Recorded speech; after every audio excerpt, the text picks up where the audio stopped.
Good morning students. Today we will discuss about exercise chapter 5th lines and angles. Point. A dot is sign is called point. ठीक है, ये जो हमारा dot का जो symbol दिख रहा है, ये जो डॉट का, ये dot sign is called a point. Ray क्या होती है? रे में one point is fixed but other point is not fixed. It can be extended in the left or right direction according to the figure.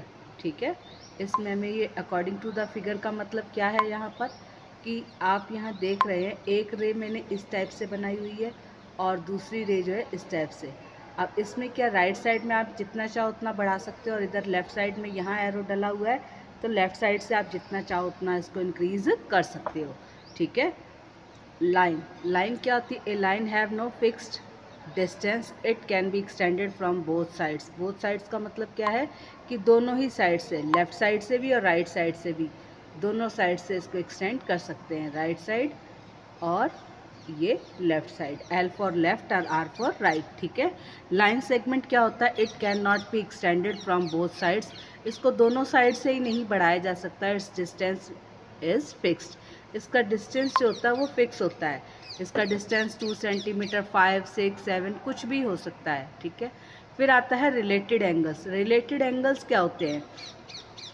Related angles में हमसे complementary angles. Complementary angles कौन से होते हैं? When the sum of two angles is 90 degree the angles are called complementary angles. For example 62 + 28 degree equals to 90 degree.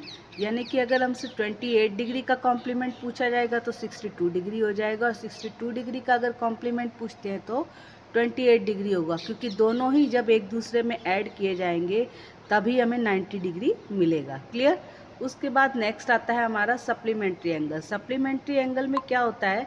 When the sum of two angles is 180 degree. जब किन्हीं दो angles का सम अगर 180 degree होगा the angles are called supplementary angles. तब वो angles कैसे होंगे? Supplementary angles. 112 degree plus 68 degree equals to 180 degree.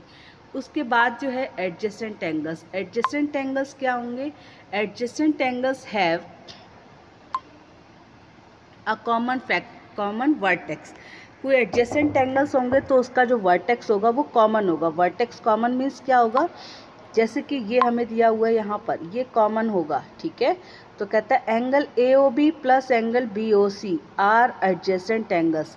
तो हमारा ये जो एंगल AOB है और दूसरा BOC, ये यहाँ O पॉइंट पे जो है ये कॉमन होगा और ये एंगल्स जो है हमारे कैसे एंगल होंगे?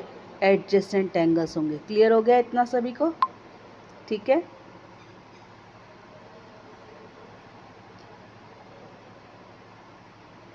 उसके बाद नेक्स्ट आता है लीनियर पेयर. लीनियर पेयर क्या होता है? A linear pair of adjacent angles whose non common sides are opposite rays. अब इसमें भी क्या है कि जो ये वर्टेक्स है वो तो कॉमन है O, लेकिन जो इसकी रेज हैं उन एंगल्स को बनाने वाली वो अपोजिट डायरेक्शन में होंगी. इस तरह से OA और OC. क्लियर. तो angle AOB and angle BOC are adjacent but they are also linear. Linear क्यों है? क्योंकि ये एक स्ट्रेट लाइन पे बन रहा है. अगर अदर वर्ड्स में हम बात करें जो इसमें एक आ गया है non common sides are opposite rays. Opposite rays है तो जब वो एक दूसरे के अपोजिट है तो क्या बनाएंगे? एक स्ट्रेट लाइन बनाएंगे. क्लियर. तो इसलिए ये होगा इसमें. ठीक है.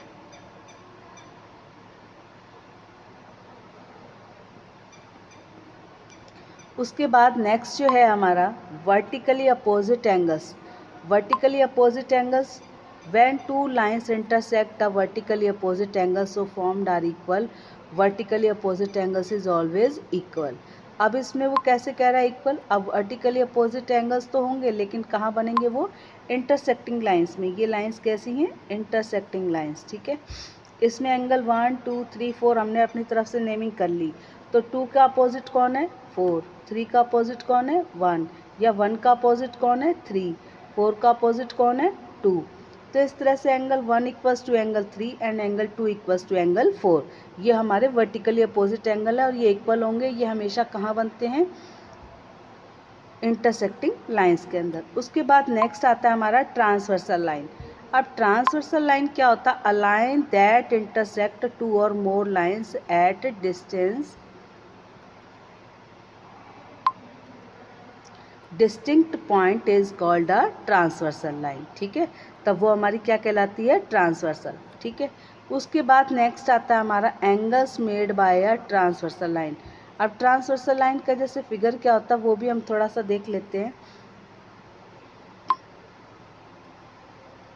ट्रांसवर्सल लाइन, ये कोई हमारी दो पैरेलल लाइंस जा रही हैं।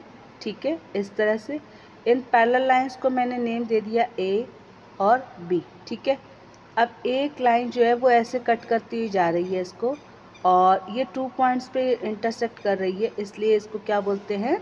Transversal line. ये हमारी जो है ट्रांसवर्सल को मैं टी से शो कर देती हूँ, तो ये हमारी ट्रांसवर्सल लाइन है। ठीक है, क्लियर हो गया? ये हमारे ट्रांसवर्सल लाइन होता है।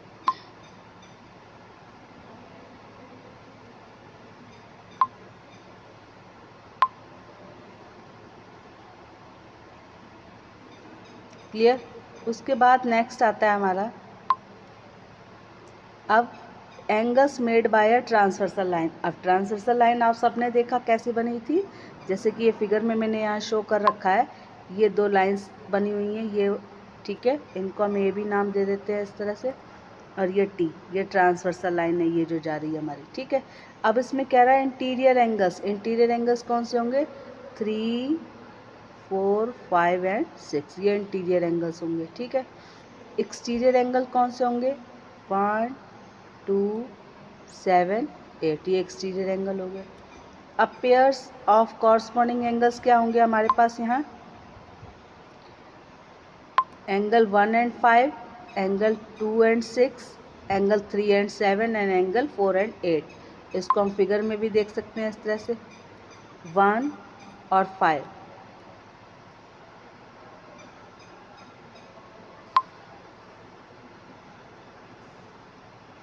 यहाँ देखो जैसे कि ये दिया हुआ है 1 और 5, 1 और 5 ये कॉरस्पॉन्डिंग एंगल्स हैं। 2 और 6 कॉरस्पॉन्डिंग एंगल हैं। 3 और 7 कॉरस्पॉन्डिंग एंगल हैं। 4 और 8 कॉरस्पॉन्डिंग एंगल्स हैं। क्लियर? इतना है। उसके बाद नेक्स्ट आता है alternate interior angles. Alternate interior angles में कौन आएगा? 3 और 6, ठीक है, 4 एंड 5, ये अल्टरनेट इंटीरियर एंगल्स हो गए। नेक्स्ट जो है हमारा अल्टरनेट एक्सटीरियर भी आएगा। अल्टरनेट एक्सटीरियर में कैसे होंगे? जो बाहर की तरफ बन रहे होंगे, जैसे कि 1 एंड 8, 2 एंड 7। समझ में आ गया? ये अल्टरनेट एक्सटीरियर एंगल हो गए। नेक्स्ट आता है हमारा pairs of interior angles on the same side of the transversal line. अब इसमें क्या है? Interior angles. इंटीरियर एंगल्स भी हमने ऊपर बता दिए थे कौन से होते हैं। 3, 5,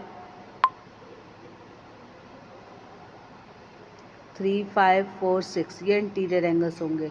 और इंटीरियर एंगल्स का सम हमेशा 180 डिग्री होता है, ये भी मैं आपको बता दूं। ठीक है, इंटीरियर एंगल्स का सम 180 डिग्री होता है। अब जैसे पैरेलल लाइंस, पैरेलल लाइंस क्या होती हैं? On each point of parallel lines distance will be same. ठीक है,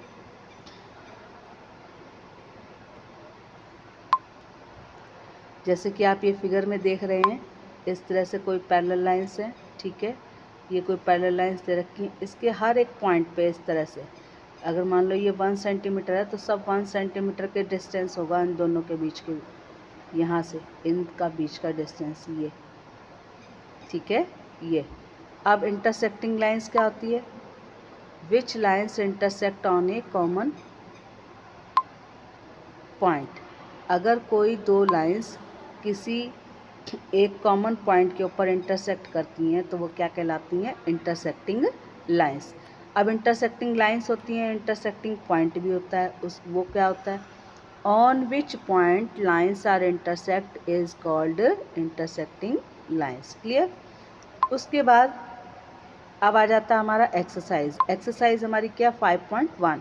5.1 में जो है find the question find the complement of each of the following angle. अब कॉम्प्लीमेंट फाइंड करना है। अब 20 डिग्री है, 20 डिग्री का कॉम्प्लीमेंट की डेफिनेशन हमने पीछे की थी। When the sum of two angles is 90 degree is called complementary angle. अब इसका सम 90 कब बनेगा? जब इसमें हम 70 ऐड कर देंगे। तो हमें कैसे पता चलेगा कि जो सम ऑफ 90 है उसमें से हम क्या माइनस कर देंगे? 20। तो हमें कॉम्प्लीमेंट एंगल पता लग जाएगा। इसी तरह से इसके सेकंड और थर्ड पार्ट हैं रिमेनिंग, वो आप खुद करेंगे, ठीक है। वो आप कॉपी पे डू योरसेल्फ करके नहीं लिख के लाएंगे, ठीक है। उसके बाद क्वेश्चन नंबर सेकंड में क्या कह रहा है? Find the supplement of each of the given angle. अब गिवन एंगल हमारे पास क्या दिया हुआ? 105 डिग्री। अब सप्लीमेंट्री की डेफिनेशन भी क्या थी? When the sum of two angles is 180 degree when the one angle is given. अब वन एंगल हमें गिवन है, तो 180 में से 105 सब्ट्रैक्ट कर देंगे, तो 75 डिग्री इसका क्या आ गया? Supplementary angle. क्लियर? इस तरह से हमें करने हैं। और इसके भी जो रिमेनिंग पार्ट्स हैं आप खुद करेंगे, यहाँ पे मैंने नहीं लिखा है। उसके बाद question number third, identify which of the following pairs of angles are complementary and which are supplementary. अब इसमें क्या है? आपको दोनों ही एंगल गिवन होंगे, बट उन दोनों एंगल्स को आप सम करके देखेंगे, और सम करने के बाद अगर जिसका सम 90 डिग्री आ जाता है तो आप लिख देंगे कॉम्प्लीमेंट्री एंगल्स हैं, और अगर जिन दो एंगल्स को ऐड करने पर 180 डिग्री आ जाता है तो आप क्या लिख दोगे? These angles are supplementary angles. Clear हो जाएगी इतनी बात। उसके बाद next, sum of given pair. तो जो गिवन पेयर है उनको लेके हमने करके देखा, 63 + 27 is equals to 90 degree. So it's pair of complementary angles. तो ये पेयर क्या है? Complementary angle. तो जो क्वेश्चन और थर्ड के जो भी पार्ट्स रह गए हों वो आपको सेल्फ करने हैं, ठीक है। Next questions we will discussing in the next video. Thank you.